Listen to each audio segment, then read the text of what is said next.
Welcome back to the script, boys. UFC 323, Dvalishvili versus Yan 2. Full card predictions. Now, I know I'm not really late. I'm still, dropping this a week and a half earlier. But what I just wanted to say was this card, I'm going to make an updated predictions video. But this card is one of the hardest cards to break down, in my opinion. I also feel like it's the best card of the year. We had a lot of best cards of the year. January, the opening card for the year, with Islam Makhachev versus supposed to be Omar Sarukian, but that card was stacked. Renato Moicano ended up stepping in on short notice.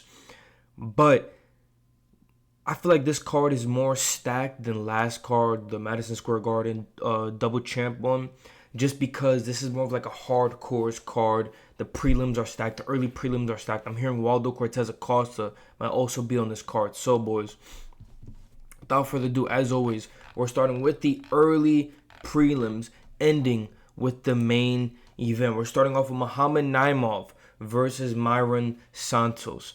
Now, this fight, in my opinion, is honestly a banger fight. Banger fight. The only thing I don't like about this, and a lot of people are kind of split. A lot of people are like, listen, I'm going Myron Santos. He's the cleaner striker. While that is true, Myron Santos, and this is what's bothering me. He did get that robbery win against, I'm forgetting the guy's name, but he was the grappler. It wasn't his most recent win. It was the one before that. I'm really forgetting his name. But like, Muhammad Naimov can take you down. And he's kind of a decision merchant. This is why I like Myron Santos. I think Myron Santos has a little bit more finishing ability. But it's like, I think maybe the pressure from Naimov, I think the grappling is really just gonna maybe pose a problem, in my opinion, for Myron Santos. Like, this is just one of the fights that I'm just split up on. I'm like, there's a lot of fights on this card where I'm just like, I don't know. I was really confident in Muhammad Naimov. He lost to Felipe Lima, but Felipe Lima, we've seen what Felipe Lima does. He's a really good prospect, even though he just lost to Payne Talbot. Let's not forget he was the favorite to beat Payne Talbot. But I think Santos has no grappling, and he should win this fight. Muhammad Naimov should win this fight. But like I said, if Myron Santos has made those adjustments, I think he has more finishing potential than Naimov. But something's just telling me, man, and Naimov's the underdog in this fight, which I don't get. Something's just telling me, yo, listen, and Naimov is going to win by decision. He's a pretty big dog as well. We've seen some fraudulent things in Myron Santos. So, without further ado, I'm going Muhammad Naimov to get it done. Moving on up the card, we have Mansour Abdul Malik versus Antonio Tricoli. Antonio Tricoli, in my opinion, does not know how to fight. No disrespect, he just looks very awkward on the feet, and he got KO'd by the Pirate. He got KO'd by Shada Magomedov, and I think the same thing's gonna happen with Mansour Abdul Malik. Now, Mansour Abdul Malik isn't the craziest prospect, right? Like, we've seen him damn near almost get knocked out while he was a minus 1,000 favorite. But I think Antonio Tricoli is just so lost on the feet. He just looks awkward on the feet, kind of like holds his chin up a little too high. And I think Mansour is just going to take advantage of that, maybe get some takedowns as well. But I think he knocks Antonio Tricoli out probably in like round 2. Moving on up the card. Now, I posted my early predicts on Instagram, and I kind of want to go back and fix it up. I forgot Iowa Barnitsky. I'm pretty sure he's coming off the Contender Series. You know what? I got to check that right now. I think he is coming off the Contender Series. And if he is coming off the Contender Series, boys, I'm not going to lie. I'm going. Let's just check right now. Yeah, he is coming off the Dana White Contender Series. Bro, I remember him fighting. And I think he was a big dog in that fight. And he knocked the guy out badly. Yeah, he was a dog in that fight, I'm pretty sure. He knocked him out badly. This guy's on a fat finish streak. 6 up, 6 down. So, 6 up, 5 down, or 5 fight finish streak. And Ibo Aslan, bro, you can't pick Ibo Aslan to win in 2025. Like, you can, but like he was on a fat like knockout streak. All of his fights ended in finish. Then you watch the Billy fight, Billy Akana, where Billy was a plus 225 dog and took Ibo Aslan to a decision where he just got picked apart, and Ibo Aslan was kind of like trying to play this tit for tat, striking that range game with Billy. Billy took advantage of that. I think Iwo is Iwo. I don't know if I'm saying his name wrong. I'm gonna say Iwo. Iwo, if he comes in here and Iwo really just puts that pressure on Iwo and Ibo, bro. Aslan's getting knocked out, bro. That's my prediction. Aslan is getting knocked out. It's that simple, bro.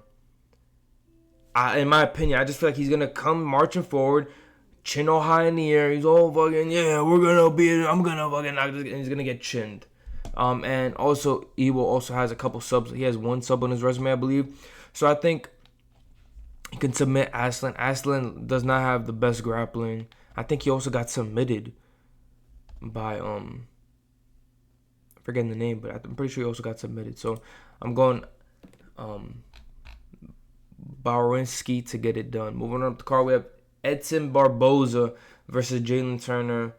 I'm gonna go Jalen Turner, bro. Only like a lot of people are gonna also talk about Jalen Turner because he did talk about retiring after the submission loss in the first round to Bahamundes. But I think Jalen Turner's too good, bro. Like Edson Barboza looked really weird, and not really weird, but looked like he was getting up there in age in that Jakar Close fight. And I think that's exactly what it is, bro. I think he's just getting up there in age. I think Jalen Turner's gonna probably spark him and probably get a KO. Jalen Turner is huge for the lightweight division. We already know this. We already know Jalen Turner. If you don't know, I don't know where you've been at, but he's one of the tall. I think he might be the tallest fighter in lightweight. Him and Bahamundes are up there. Yeah, bro. I think he just KO'd Edson Barboza probably in the second round, maybe even the first round. He also has decent BJJ off his back, but I like Jalen Turner to get it done, man. Edson Barboza just getting up there in age, to be honest. Even though his striking's okay, he didn't look good in that Jakar Close fight. And it was a pick 'em odds with Jakar Close. It did not look like that. Moving on up the card. Now, this is a banger. All these fights are bangers so far, honestly, in my opinion. But Marvin Vettori versus Bruno Ferreira. Listen, this is another fight. I'm gonna say this constantly in this video, boys. Another fight. I was kind of like, split. I had Bruno Ferreira winning. Reason being, Marvin Vettori is kind of like on a slump. Bro, just the way he fights, bro. It's like, I don't know, bro. It's just like the way he fights. It's like, it looks like he doesn't. I don't know. He's just too predictable at times. And Bruno Ferreira has a lot of explosive. It's just very explosive. On the ground, he can take it to the ground. Has decent BJJ. And when we look at Marvin Vettori's past couple losses, though, I mean, him and Roman Dolidze were going like tit for tat. Both blockheads, really good chins. But then when we look at the loss to Brendan Allen, was it really a bad loss? Because Brendan Allen just fraud checked Reiner the Ritter. So, I'm not too sure. I really want to go Marvin Vettori. Because when you really look at just like, kind of like a, I guess, more hardcore pick, Marvin Vettori has one of the best chins in the UFC. Bruno Ferreira, he's like a KO in the first round. He gets a couple subs as well. Can he take down Marvin Vettori? Maybe, right? But is this BJJ something out of this world? He submitted, McVeigh and Armin Petrosian. Armin Petrosian, trash, has no grappling. He's been submitted multiple times before. He's cut from the UFC now. And then McVeigh stepped in on short notice, and then he just gets submitted by Zachary Reese. You know what I'm trying to say? So it's like those two wins are not impressive, and that's not his fault that McVeigh stepped in on short notice. But it's like, am I going to expect Bruno Ferreira, who's pretty undersized for lightweight, middleweight, he's not even 6 foot. Am Am I going to expect him to come out here and just beat Marvin Vettori? No, bro. I think Marvin Vettori should get this done. He has the chin. Now, listen, if he gets sparked in the first round, and for the first time in his career, bro, to Bruno Ferreira, I'm not saying Bruno Ferreira's trash, but it's like, bro, time to hang up the gloves, bro. Because, like, you're used to fighting higher caliber fighters. Talking Roman Dolidze, even though Roman Dolidze just got bully bouncer choked by Fluffy Hernandez. Roman Dolidze is a good fighter. Yeah, bro. And Brendan Allen, he's now top 5. So I think Marvin Vettori should get this done. And yeah, honestly, I think it should be Marvin Vettori getting it done. Moving on up the card with Nazim Sadikov versus Fariziam. This is a banger fight. I'm not gonna lie. This whole card. Another fight, I was just like, I don't know who wins this. I had Fariziam at first, but I'm switching my pick again. I'm going Nazim. Like, I was really thinking about it, and I feel like a couple of Fariziam's wins are just like kind of fraudulent. You know what I'm saying? Like, bro, Matt Favola, cool. I think his best win is Mike Davis. He was an underdog in the Mike Davis fight. We had him as dog of the week. And we're like, yeah, bro, he's going to probably beat Mike Davis. But it's like, in this fight, listen, bro. Like, Nazim just has more finishing potential. He has the KOs. He's only, seen a decision, I think, one time. He's always looking for a finish. That Mata fight was a war. A lot of people are like, yeah, Nazim's a lock. I remember me and my whoa. I remember when we broke down that fight, we were saying, like, nah, bro. We know Mata on the channel. The first underdog of the week ever, cashed out. But besides, like, the betting stuff, Mata's a dog. Mata has KO power. We already knew what was up with Mata. We already knew Mata was going to make it bloody. But it's like Nazim just came out there and he was getting tagged up by Mata, but he didn't give a fuck. They were, bro, one of the greatest fights, honestly, of the year. Might be fight of the year. A lot of people talk about Joshua Van, Brandon Royval. Nah, bro. Rewatch that Mata Nazim fight. Holy shit. But I'm gonna go Nazim here, bro. He has more finishing potential. He's looking for a finish. Ziam is kind of like, doesn't really have that KO power. Yes, don't get me wrong. He's gonna have the height advantage, the reach, maybe even a grappling advantage. I would even argue that their grappling's pretty similar, bro. I wanted to make an argument for Ziam, like, he could take Nazim down, avoid some of that power. Nazim can grapple too. He just doesn't really go there, but he can grapple. He can hold his own. And Ziam's really not like the best guy for grappling. Not gonna make these crazy entries. And honestly, I think Nazim's gonna knock him out. I think Nazim's gonna come out here and knock out Ziam. Honestly, give me Nazim, bro. Give me Nazim. Moving up the card, we have Macy Barber versus Karina Silva. I'm gonna make this nice, quick, and simple. Going Macy Barber. I'm pretty sure she pulled out her last fight with Erin Blanchfield. I'm pretty sure. But yeah, Karina Silva did not win her last fight. I thought she was a little more better than that. Macy Barber's on a win streak. Karina Silva, you could argue she lost her last fight. Make it real simple for y'all. Moving on up the card. Another fight I'm 50-50 on. Terrence McKinney versus Chris Duncan. I don't care what the odds say. In none of these fights, I don't care what the odds say. I think this is going to be one of them cards where, of course, like, favorites win. But it's going to be a lot of lines are really close on this card. We had the Bruno Ferreira, the Nazim. We had I think the Nemo fight is getting a little bigger, but I don't think that line should be as big as it is. And if you guys know, you know. If you've seen Myron Santos fight before, but bro, I want to go Terrence McKinney, and I like Chris Duncan. I picked Rebecca against him. Shouldn't have done that because Chris Duncan's just a dog. Plus, I don't like how Rebecca fights. I think he's just too stocky for lightweight. He looks like he could be a featherweight. Here's my problem. Chris Duncan in his fights gets sparked up real early. Depending on who. And he's not like Don't listen to the unanimous decision against Rebecca. That was a split decision. Split decision. But I want to go. I want to go Terrence McKinney to get an early finish because I know he. Listen, Terrence McKinney. I don't think he's gonna make the mistake of shooting on Chris Duncan. Chris Duncan has a nasty guillotine, and he uses it also to defend takedowns. But I think Terrence McKinney can just get out here and make it because Terrence McKinney he's never seen a decision. He's gonna go out there. He's gonna get finished or find a finish, and he gasses out as well.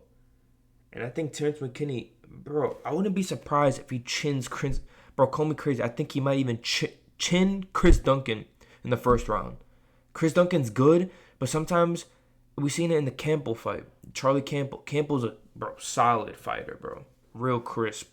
That Charlie Campbell Tom Nolan fight was tough. Really good fight. But like he kind of struggles with these fast starters, bro, and that's kind of what Charlie Campbell was, bro. Manuel Torres, these fast starters. Chris Duncan struggles with these guys. We seen it with the Manuel Torres, bro. He got submitted. We're gonna get to Manuel Torres next, but he got submitted by Manuel Torres, and Chris Duncan's not really a guy to get submitted. You know what I'm trying to say? And he struggles with these fast, explosive starters. Chris Duncan kind of likes to keep the pace. Don't get me wrong. He submitted Vucenic, and I actually had him as an underdog in that fight.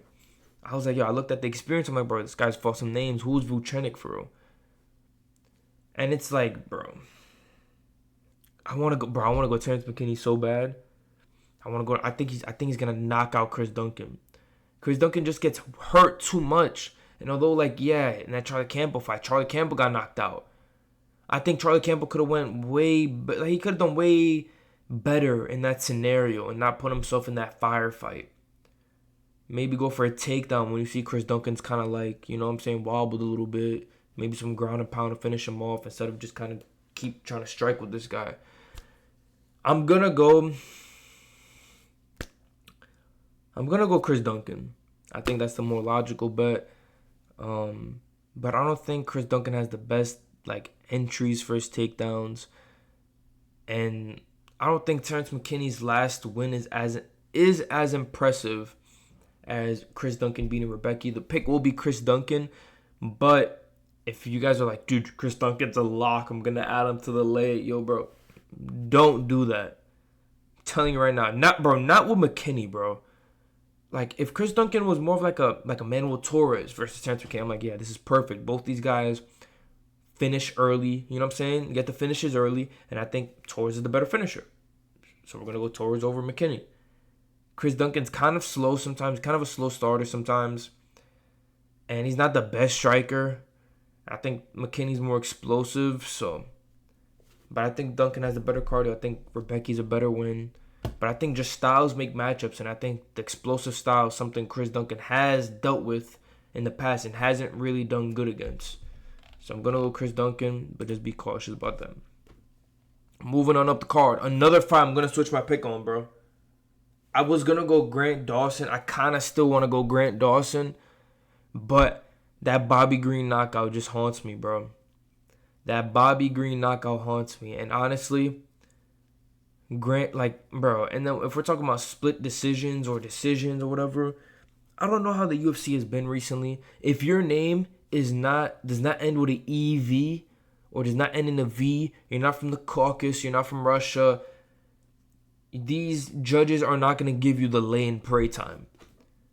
We've seen it right now with Islam Makhachev. Landed, 30 significant strikes in 5 rounds. So one significant strike landed per minute. Almost.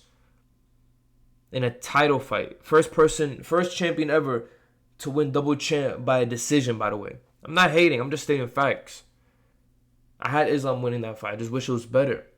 What I'm saying is, Manuel Torres likes to get in and get out in the first round. He's explosive, dangerous. Dawson's more of a decision guy.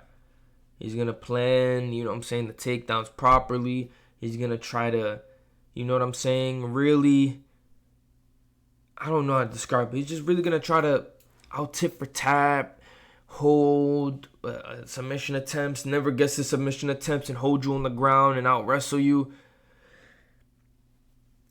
Like granted, obviously Dawson is like the nightmare matchup for Torres, right?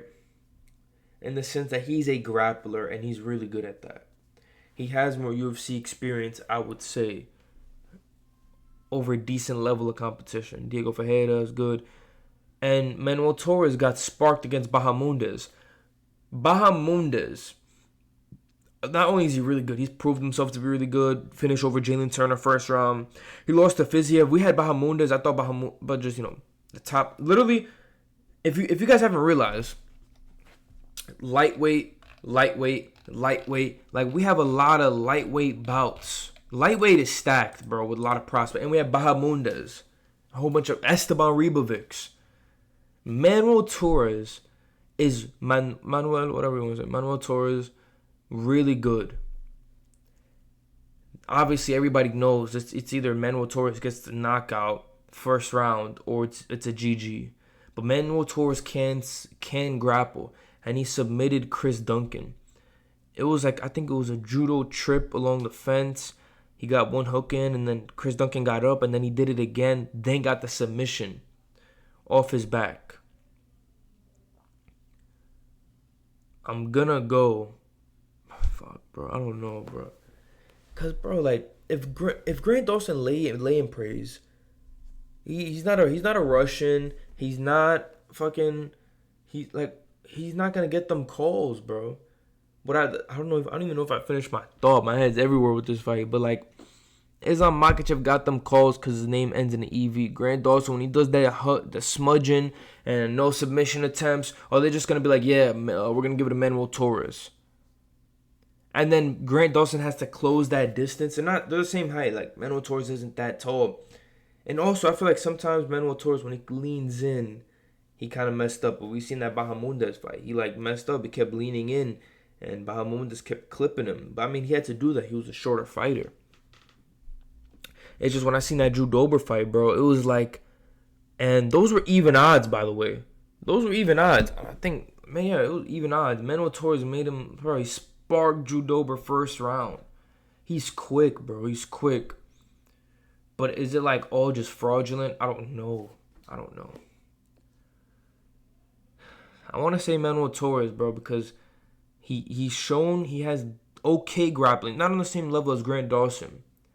But Grant Dawson, every fight starts standing. And I don't think Grant Dawson's like this crazy wrestler. He's really good. But I don't know, bro. I think he's going to leave it in the judges' hands. And then I see, maybe Manuel Torres drops him in the first. And then he's landing significant strikes in the second. But Grant Dawson just keeps holding him. Maybe a robbery split decision towards Manuel Torres. I'm going to go Manuel Torres, bro. That's my pick. Moving on up the card with Jan Blachowicz versus Bogdan Guskov. I'm going Jan Blachowicz. Bro. Jan is one of the best fighters in light heavyweight. And I like Mr. Clean. If you guys know, we call Bogdan Guskov Mr. Clean. I like Mr. Clean. Really, really good fighter. I picked Krylov against him. Should never done that. Mr. Krylov. Gotta hang it up. But Jan Blachowicz, bro, he's not the best fighter, but he's really good at making really good fighters look like shit. He went tit for tat with Carlos Ulberg. Some people argued that was a split decision, and Carlos Ulberg got unanimous decision. He got the unanimous. But I think first of all, Jan Blachowicz is one of the only people who likes to go shin, who doesn't mind going shin to shin on calf kicks. Bogdan Guskov, not a guy who's gonna come out here throw fucking high kicks. He throws some kicks, but I feel like Jan Blachowicz can chew up that lead leg. Bogdan Guskov has more finishing potential, but it's like the calf kicks from Jan are gonna add up. Not only that, but Jan just knows how to not get knocked out, bro. He didn't get knocked out by Pereira, Carlos Solberg, Magomed Ankalaev. He just fought the better competition, and it's hard to go against Jan. Now I understand Jan this is one of them fights where it's like, where is Jan at in his career? He lost to Carlos Oberg. Cool. Carlos Oberg's about to fight for the belt, maybe. But it's like Bogdan Guskov. You know what I'm trying to say? Like, is a step down for Jan, in my opinion. So we're gonna see where Jan is at in this fight. But I'm going to go Jan. Bogdan Guskov, like I said, he does have more finishing potential. But it's just like, bro, look at his last couple wins. And then look at Jan's wins. Like with Nikita Krylov, Billy on short notice, where Billy almost subbed him. Which Nikita Krylov should have done instead of trying to box with Guskov. So I'm going to go Jan Blachowicz. Moving on up the card, we have Henry Cejudo, Triple C versus Payne Talbot. I'm going Payne Talbot. Some people are high on Triple C. I just think he's too old, bro, and he's really short. Like, and it doesn't make sense. Like, bantamweight is not about you being like, bro. Cejudo can make flyweight if he just like maybe more disciplined. Like I said, he's older now. He used to fight at flyweight, but it's like 5'4" in bantamweight versus one of the taller fighters in bantamweight at 5'10", Payton Talbot. And Payne Talbot, like, yeah, he got fraud checked by Honey Barcelos, but the improvements he made in that Felipe Lima fight, and people are like, oh yeah, Payne Talbot's going to win that. Payne Talbot was a dog in that fight, literally an underdog. And not only that, everybody was kind of going against Payne Talbot. They're like, yeah, Felipe Lima is going to take him down, do all this stuff. And Payne Talbot's takedown defense looked insanely improved in that. He just made really fast improvements. And I feel like Payne Talbot's one of those fighters, like, no glaze and shit. Like, he is one of my favorite fighters. Like, just let that be known. I'm not glazing. I like to keep this, you know what I'm saying? I like to analyze this shit non-biasedly. I think he's one of them fighters that just, he kind of like a natural-born fighter. If you look at the way he punches, he just has knockout power because he just naturally kind of swings. He just has, like, he knows how to put power into shots. I think he might even be able to finish Cejudo. I don't think he's going to finish Cejudo because, like, the way he's been fighting recently, I think Talbot is just, like, going to be too worried about the takedowns as opposed to just letting his hands go. Plus, Cejudo does have a decent chin on him. But I'm going to go Payne Talbot by decision. I think maybe Triple C gets one takedown, but he has to close, bro. He has to close a lot, bro. If this was flyweight and Talbot was maybe 5'7", 5'6", and Cejudo has to close that distance, cool. Remember, he came off that TKO loss. Obviously, it was an eye poke, so I'm not going to count it against Song Yadong. But it's like, Song Yadong is what, 5'8"? Bro, Payne Talbot's 5'10". I'm not even going to say Song Yadong's like 5'8". He might be like 5'7". Payne Talbot's 5'10", bro. He has to close a lot of distance when he's coming in. Maybe even a knee up the middle, bro. But just I seen that the takedown defense from Talbot. So I liked what he was looking like in his last fight. Pause. So I'm gonna go Payne Talbot to fraud check Triple C, and maybe he puts the gloves in the octagon after this one, depending how badly he loses. I don't think Payne Talbot's gonna knock him out, especially since Cejudo has a decent chin on him. Give me Talbot by decision. Moving on up the card. Brandon Moreno versus Tatsuro Taira. Now hear me out, boys. I'm gonna go Taira. Here's my reason for this. Brandon Moreno, bro, one of the bro. If you know the edits of Brandon Moreno, I will become champion. I think I cut from the UFC, came back, won the belt. I'm gonna go Tatsuro Taira, and this is similar to the Payton Talbot. And I could be, bro. Might as well be wrong. Cejudo and Moreno could win if you want to parlay them. I think all three of these fights are close. You could pick Guskov, you could pick Cejudo, you could pick Moreno. Go for it. Moreno is really good, right? Really good on the feet, kind of unorthodox. He picked apart Steve Erceg. Now, how good is that win in hindsight? Because Steve Erceg has been getting fraud checked.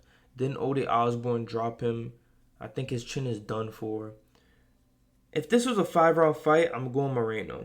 And I think that's a kind of like a gimme. I'm going Moreno if this is a 5-round fight. That's easy. Easy pick.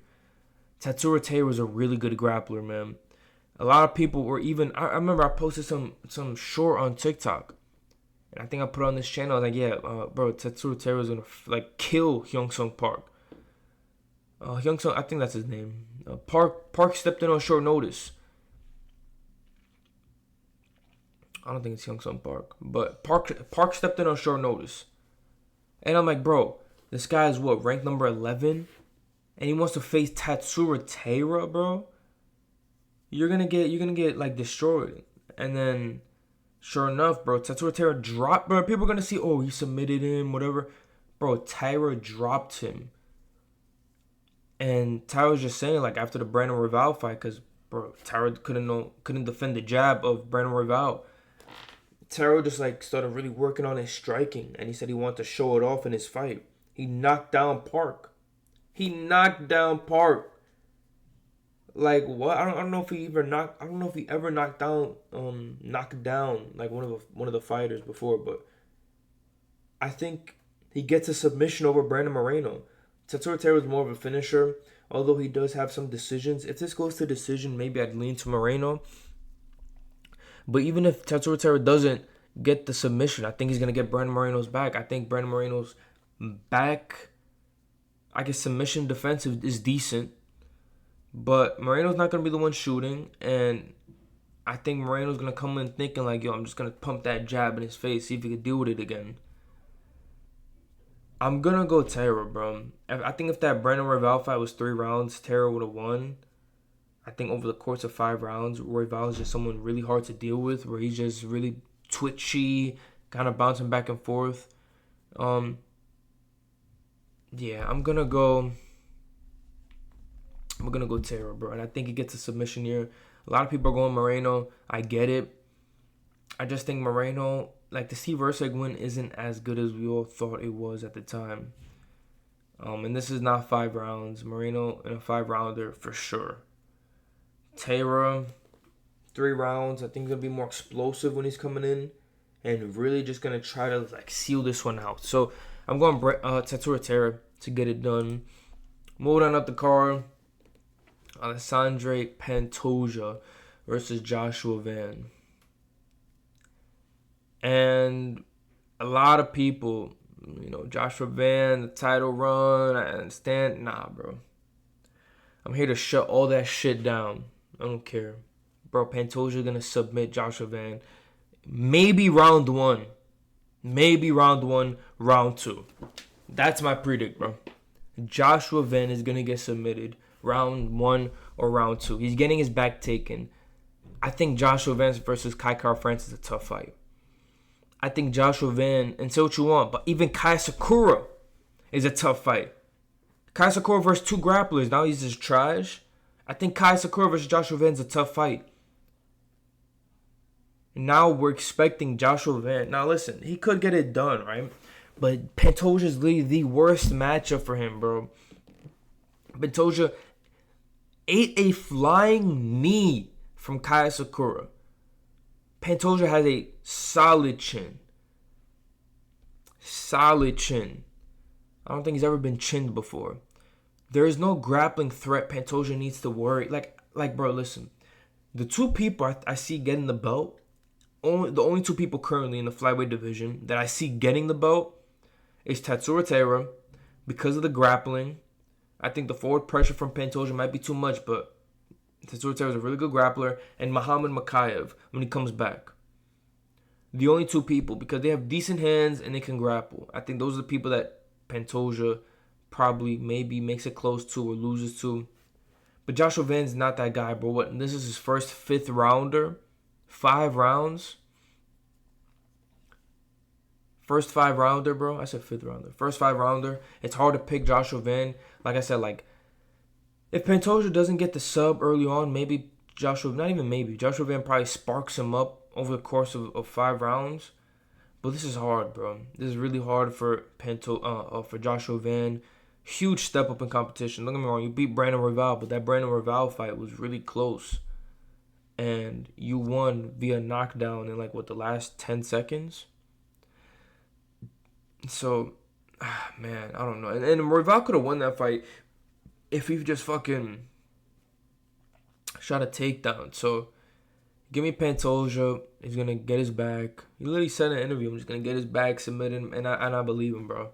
I think the forward pressure from Pantoja, the pressure, the pace, keeps his chin tucked. Gonna throw a couple overhands, get right to the fence, maybe in a clinch situation, drops down for a takedown, takes his back, and it's over, bro. It's over, just like that. So I'm gonna go Pantoja by sub. And moving on to the main event, Merab Dvalishvili versus Peter Yan. Bro, listen, call me a casual if you want. I think a lot of people glaze Peter Yan a little bit too much. Like calling him like the most skilled in MMA. I don't know about that. He's really good. I don't know about the most skilled in MMA just because he hits like a couple nasty trips. I'm gonna go Merab, bro. And I don't see anybody stopping Merab. Maybe at the moment besides Umar. But Umar gotta get his cardio up, bro. And I think Merab just does the same thing he did in his last fight against Peter Yan when he was, I think Peter Yan was ranked number 2, Merab was ranked number 3. I think Merab just comes in, shoots a couple takedowns, not even a couple, bro. He's gonna shoot like fucking 50 takedowns. That's how many he shot on Peter Yan last time, 50. You ever shot 10 takedowns? You're gassed, bro. 15, 20 takedowns? You're gassed, bro. This guy shot 50. Merab is going to beat Yan via cardio. He does this in every fight.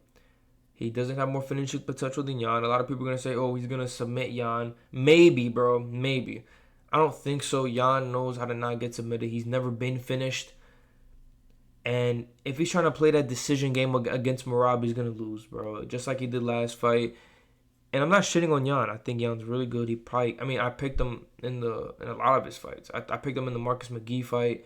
For the Davidson Figueiredo fight, I picked Figgy, but I just picked Figgy because the plus money.